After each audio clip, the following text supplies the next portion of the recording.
Fala galera do canal Vamos Focar! Eu sou o professor Edivaldo Nascimento, estamos aqui para mais uma videoaula. Se você ainda não se inscreveu no meu canal, se inscreve aí, dá um joinha, minhas redes sociais estão aqui para você, hein? Aproveita aí, dá aquela força para o profissional da educação continuar gravando esses vídeos aí para você. Vamos à aula, o tema hoje será citologia. Vamos observar os principais detalhes, as principais características desse tópico tão importante da biologia. Beleza? Vamos lá!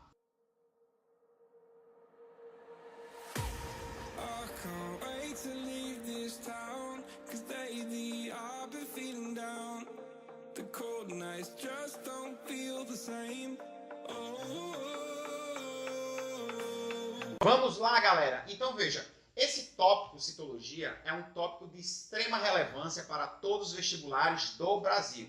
E você precisa ficar ligado nesse tópico, ok? Então a gente começa a citologia fazendo uma análise dos dois grupos celulares quanto à classificação de acordo com a presença do núcleo. Então nós temos as células procariontes, são células que não apresentam membrana nuclear, consequentemente não existe a presença do núcleo e o material genético fica disperso pelo citoplasma celular.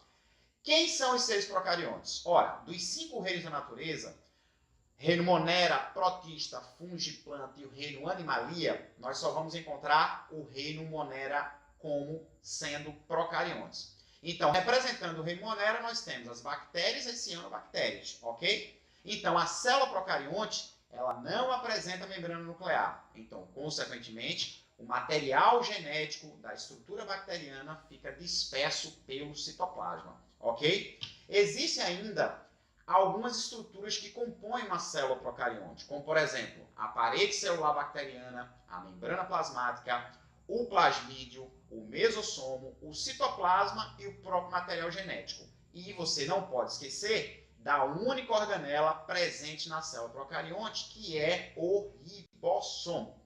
Com relação à célula eucarionte, dos 5 reinos da natureza, como eu coloquei, o reino Monera é procarionte. Reinos eucariontes, reino protista, reino fungi, reino planta e o reino animalia.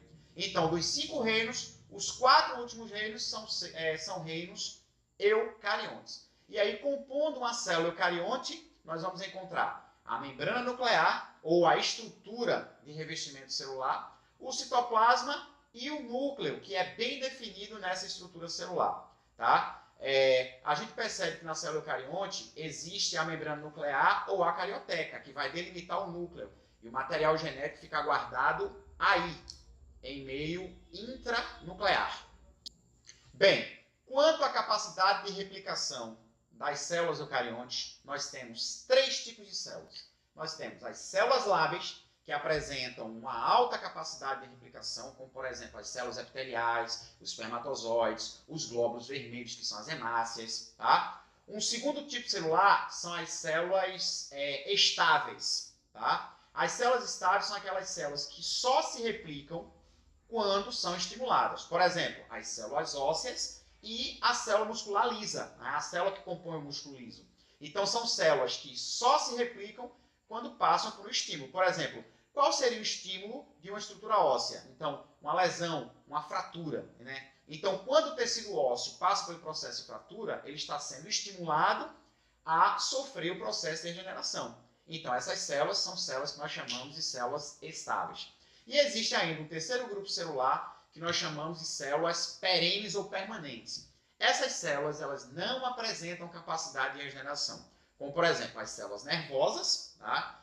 E as células que compõem a musculatura cardíaca, ou seja, as células que formam o músculo estriado cardíaco. A célula eucarionte é constituída por 3 componentes básicos: o envoltório celular, o citoplasma e o núcleo.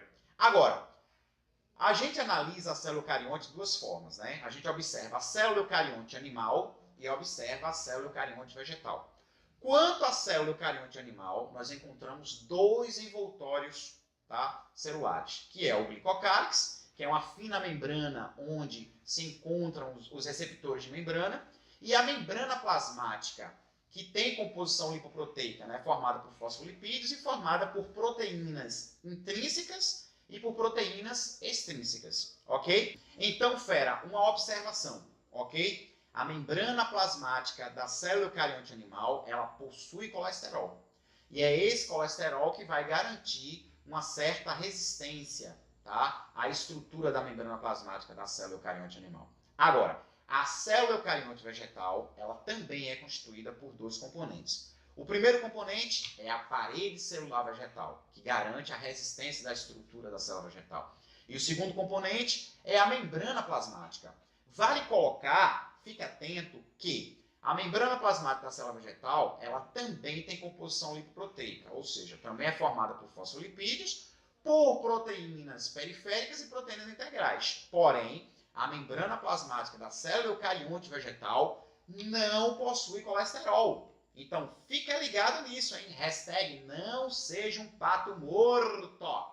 Então, existem dois modelos de membrana plasmáticas que são lembrados, tá certo? De forma relevante. O primeiro modelo é o modelo sanduíche, tá certo? Um modelo de 1935 que foi descrito por Davidson e Daniel.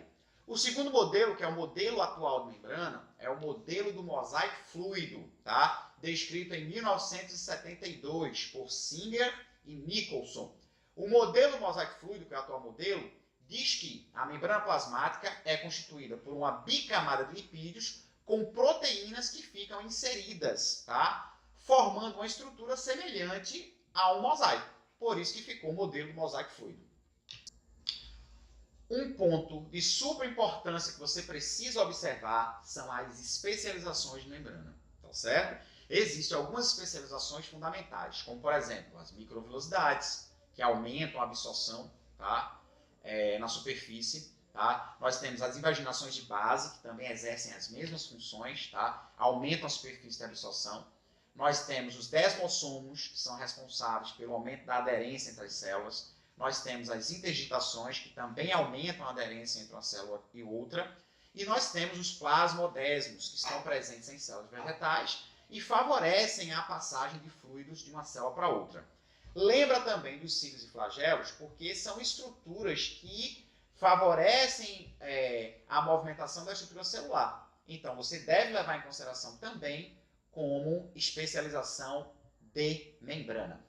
Com relação aos transportes que ocorrem através da membrana plasmática, que nós chamamos de transporte transmembrana, você precisa se ligar no transporte passivo, tá? Que não consome energia porque segue um gradiente de concentração. Precisa lembrar do transporte ativo, que consome energia porque ele segue contra um gradiente de concentração.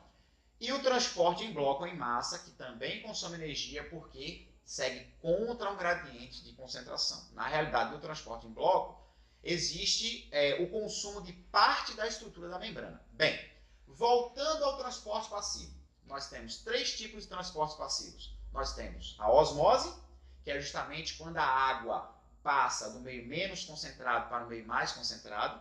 Nós temos a difusão, que ocorre quando o soluto ou partículas sólidas passam do meio mais concentrado para o meio menos concentrado. E nós temos a difusão facilitada, que é quando o soluto passa de um meio mais concentrado para o menos concentrado, porém com auxílio de proteínas facilitadoras. No transporte ativo, o principal exemplo é a bomba de sódio e potássio, tá? Que joga sódio de fora para dentro e joga potássio dentro para fora, ou potássio de fora para dentro e sódio de dentro para fora. Então tem que ficar ligado nisso aí. E o transporte em bloco, nós temos dois tipos. Nós temos a endocitose, tá certo? Onde no processo de endocitose a gente destaca dois pontos. A pinocitose, que ocorre quando a membrana engloba partículas pequenas ou líquidas. E nós temos a fagocitose, que ocorre quando a membrana engloba partículas grandes ou sólidas. Ok? E a exocitose, que é quando a célula joga substâncias para fora. Bem, com relação ao comportamento osmótico da célula animal, você precisa ficar ligado no seguinte, né? Primeiro, o meio hipertônico, o meio hipotônico e o meio isotônico. Quando uma célula animal é inserida em meio hipertônico, automaticamente essa célula perde água para o meio. Por quê? Porque o meio tem uma concentração maior do que a concentração da célula. Então, a água, por osmose, sai do meio menos concentrado para o meio mais concentrado.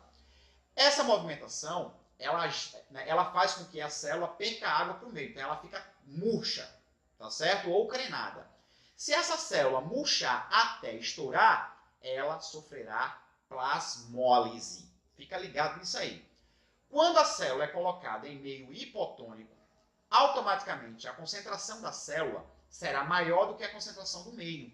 Então, a água sairá do meio extra, de fora, para dentro da célula, fazendo com que essa célula fique cheia ou túrgida. Se a célula encher até estourar, ela sofrerá plasmóptise. E quando uma célula é colocada em um meio cuja concentração é igual a dela, ou seja, em meio isotônico, a célula não altera de volume. Agora, preste atenção ao seguinte. Se uma célula murcha ou crenada for colocada em meio isotônico, a tendência é que esta célula volte ao seu volume normal. E como é o nome desse movimento, professor? É deplasmólise. Então, quando a célula murcha, volta ao seu volume normal. E se uma célula cheia ou túrgida for colocada também em meio isotônico, a tendência é que essa célula volte ao seu volume normal. E como é o nome desse movimento, professor? Nós também chamamos de plasmólise. Então, célula murcha, voltando ao volume normal em meio isotônico, deplasmólise. Célula cheia ou túrgida, voltando ao seu volume normal em meio isotônico, também deplasmólise. Beleza, galera? Então, essa foi a nossa aula de conceitos básicos de citologia. Curta aí o meu vídeo, me segue, dá aquele joinha para a gente continuar produzindo essas aulas para vocês, tá? Minhas redes sociais estão aqui. Eu sou o professor Edivaldo Nascimento, do canal Vamos Focar. Valeu! Até a próxima aula! I can't wait to leave this town, 'cause lately I've been feeling down. The cold nights just don't feel the same. Oh